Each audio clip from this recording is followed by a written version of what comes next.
Tim Cook, Apple CEO, speaks at an economic summit a day before the China Development Forum in Beijing on March 24, 2018. Han Guan, the Associated Press President Donald Trump met with Apple Inc. Chief Executive Officer Tim Cook on Wednesday to discuss trade issues as the technology industry grapples with the U.S.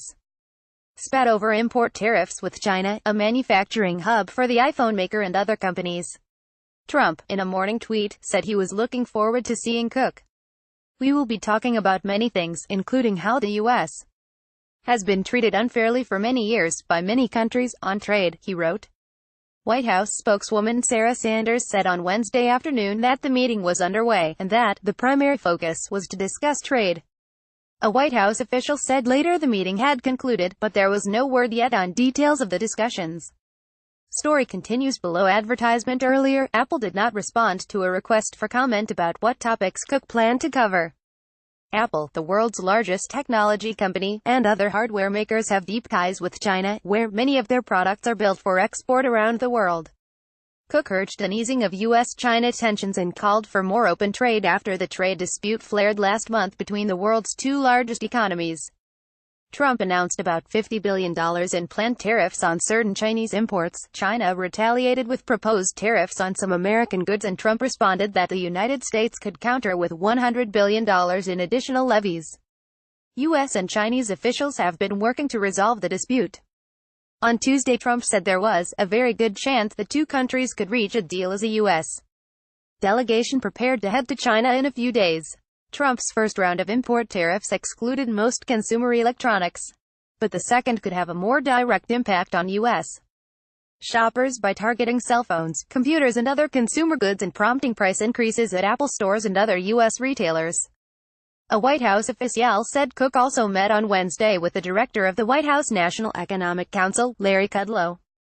Additionally, CNBC broadcast footage of him heading from the White House to the U.S. Trade Representative's office.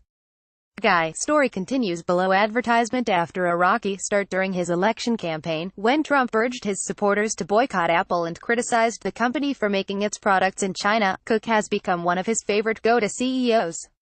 He has mentioned Cook, who he has called "good guy," by name at least 10 times during public remarks, including during his speech at the World Economic Forum in Davos in January, as well as during several high-profile interviews. The president frequently uses Cook and Apple as an example of how he says his tax cut package is creating jobs. Cook was among a small group of CEOs invited to Trump's first state dinner at the White House on Tuesday night, held in honor of visiting French President Emmanuel Macron. His praise for Cook aside, Trump, a Republican, has had a sometimes tense relationship with the U.S. technology industry, based in Democratic strongholds such as California's Silicon Valley and in Seattle. He has clashed with the tech sector on issues including trade, immigration and the environment.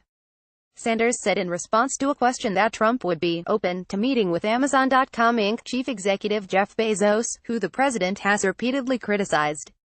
In addition to his concerns about trade, Cook has publicly objected to the president's decision to end a program protecting from deportation young immigrants who were brought illegally to the United States as children.